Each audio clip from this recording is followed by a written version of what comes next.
মৰমৰ নৱম শ্ৰেণীৰ ছাত্ৰ-ছাত্ৰীসকল, উইছেন মংগলদৈ তোমালোকক স্বাগতম জনাইছোঁ।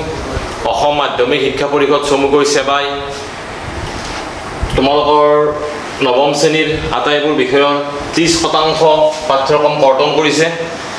আগন্তুক বছৰেকীয়া পৰীক্ষাত তোমালোকৰ সাধাৰণ বিজ্ঞানৰ কি নালাগে, কি লাগে, কোনটো অধ্যায়ৰ পৰা কিমান নম্বৰ আহে, এইটো মই তোমালোকৰ লগত আলোচনা কৰিম বুলি আহিছোঁ।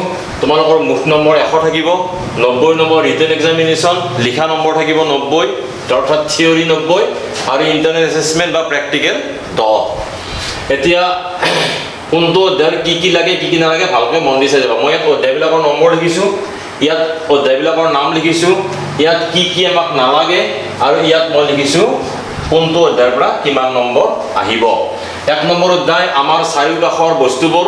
ইয়াত নলগা অনুচ্ছেদ নাই, নলগা পাঠ নাই, সম্পূৰ্ণ পাঠটো পঢ়িব লাগিব, সম্পূৰ্ণ অধ্যায়টো পঢ়িব লাগিব। পৰীক্ষাত নম্বৰ আহিব 6। 2 নম্বৰ আমাৰ চাৰিওকাষৰ পদাৰ্থবোৰ বিশুদ্ধনে। এই অধ্যায়টোত নলগা কথা একো নাই। আগন্তুক বছৰেকীয়া পৰীক্ষাত এই অধ্যায়টোৰ পৰা তোমালোকে একোৱে বাদ দিব নোৱাৰিবা, নম্বৰ আহিব 6। অণু আৰু পৰমাণু নামৰ 3 নম্বৰ অধ্যায়টোৰ পৰা তোমালোকে একোৱে বাদ দিব নোৱাৰিবা, গোটেই অধ্যায়টো সম্পূৰ্ণকৈ চাব লাগিব। বছৰেকীয়া পৰীক্ষাত নম্বৰ আহিব 7, মাৰ্ক 7 আহিব। 4 নম্বৰ অধ্যায়টো পৰমাণুৰ গঠন। ইয়াত তোমালোকে 4.2.2 অনুচ্ছেদ, পেজ নাম্বাৰ 47, কিতাপখন খুলি লোৱা, পেজ নাম্বাৰ 47, পেজ নাম্বাৰ 47ত আছে 4.2.2 ৰাদাৰফোৰ্ডৰ পৰীক্ষা। এই 4.2.22 নালাগে, তাৰ পিছৰখিনিও লাগিব, তাৰ আগৰখিনিও লাগিব, মাজতে কেৱল 4.2.2 ৰাদাৰফোৰ্ডৰ পৰীক্ষাখিনি নালাগে। মই কি লাগিব কৈ দিছোঁ তোমালোকৰ।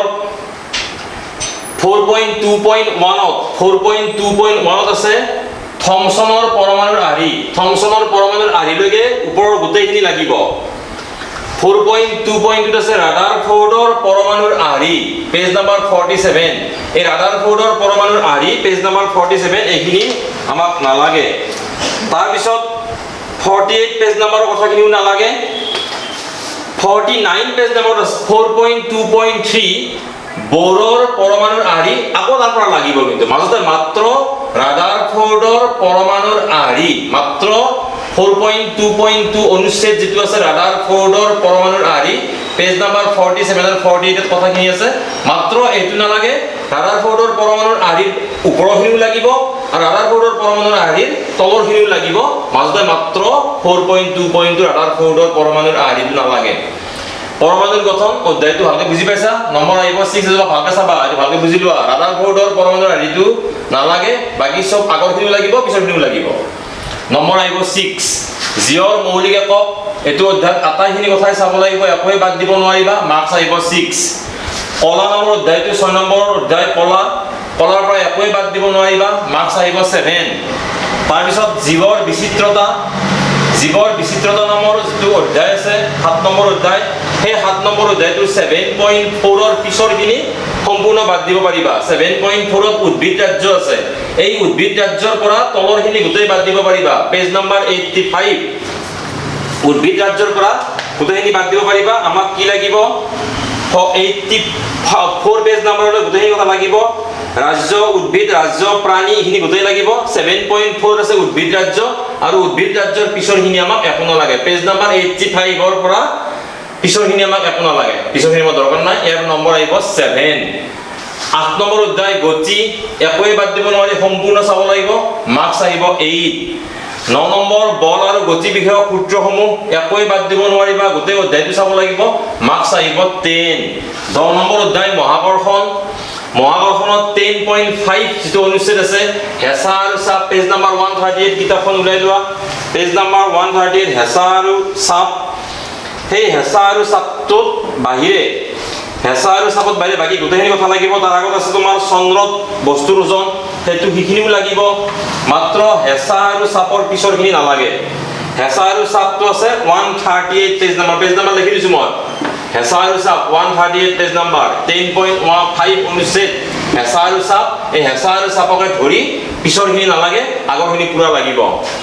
তাৰপিছত কাৰ্য আৰু শক্তি 11 নম্বৰ অধ্যায় 11.3.1 শক্তিৰ বাণিজ্যিক একক পেজ নম্বৰ 156 শক্তিৰ বাণিজ্যিক একক 156 পেজ নম্বৰৰ কথাখিনি আমাক নালাগে শক্তিৰ বাণিজ্যিক একৰ পিছৰ কথাখিনি নালাগে শক্তিৰ বাণিজ্যিক একৰ আগৰ কথা গোটেই লাগিব শক্তিৰ বাণিজ্যিক একক পেজ নম্বৰ 156 তাৰ পিছৰখিনি নালাগে শক্তিৰ বাণিজ্যিক এককটো নালাগে তাৰ ওপৰখিনি গোটেই লাগিব এইবাৰ শব্দ 12.3.3 শব্দৰ প্ৰতিফলনৰ পুনঃ ব্যৱহাৰ পেজ নম্বৰ 168 পেজ নম্বৰ 168 শব্দৰ প্ৰতিফলনৰ পুনঃ ব্যৱহাৰ হেতু আমাক নালাগে আমাক কলৈকে লাগিব অনুৰণনলৈকে লাগিব অনুৰণন 12.3.2 অনুচ্ছেদত আছে অনুৰণন আমাক অনুৰণনটো লাগিব 12.3.3 শব্দৰ প্ৰতিফলনৰ পুনঃ ব্যৱহাৰ তাৰ পিছৰখিনি আৰু একোৱে নালাগে এই অধ্যায়টো আহিব 6 মনত ৰাখিবা 12.3.3 আগৰখিনি গোটেই লাগিব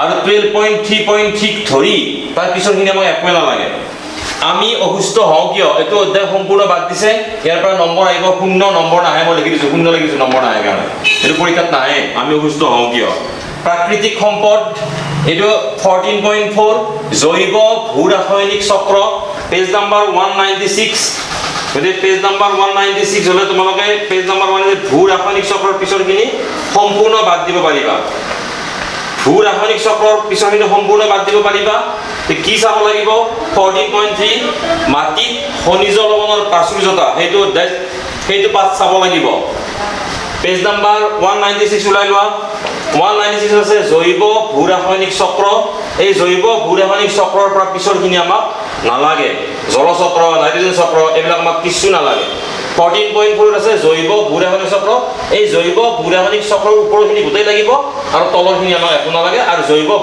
ভূ-ৰাসায়নিক চক্ৰটো আমাক নালাগে পেজ নম্বৰ 196 তাৰপৰা আছে খাদ্য সম্পদৰ উৎকৰ্ষ সাধন এইটো অধ্যায় আমাক সম্পূৰ্ণকৈ নালাগে এইটো অধ্যায়ৰ কোনো প্ৰশ্ন নাহে আৰু নম্বৰ একবাৰ একো নাহে 0 মাৰ্কছ মই লিখি দিছো টোটেল 15টা অধ্যায়ৰ ভিতৰত দুটা অধ্যায় একদম সম্পূৰ্ণ ষ্টপ কৰি দিছে সেইকেইটা হ'ল আমি অসুস্থ হওঁ কিয় আৰু খাদ্য সম্পদৰ উৎকৰ্ষ সাধন আগন্তুক বছৰীয়া পৰীক্ষাত এই দুটা অধ্যায়ৰ কোনো প্ৰশ্ন নাহে 13 নম্বৰ আৰু 15 নম্বৰ অধ্যায় আৰু বাকীকেইটাৰ প্ৰশ্ন কেনেকৈ আহিব কি আহিব তোমালোকক ভালদৰে বুজাই দিলো ভালকৈ চাই লোৱা তোমালোকে সেবাৰ ৱেবছাইটত গৈ sebaonline.org ৱেবছাইটত গৈ এবাৰ কথাখিনি মিলাই চাবা আমাৰ কৰবাত ভুলো হ'ব পাৰে ভালকৈ পঢ়িবা ধন্যবাদ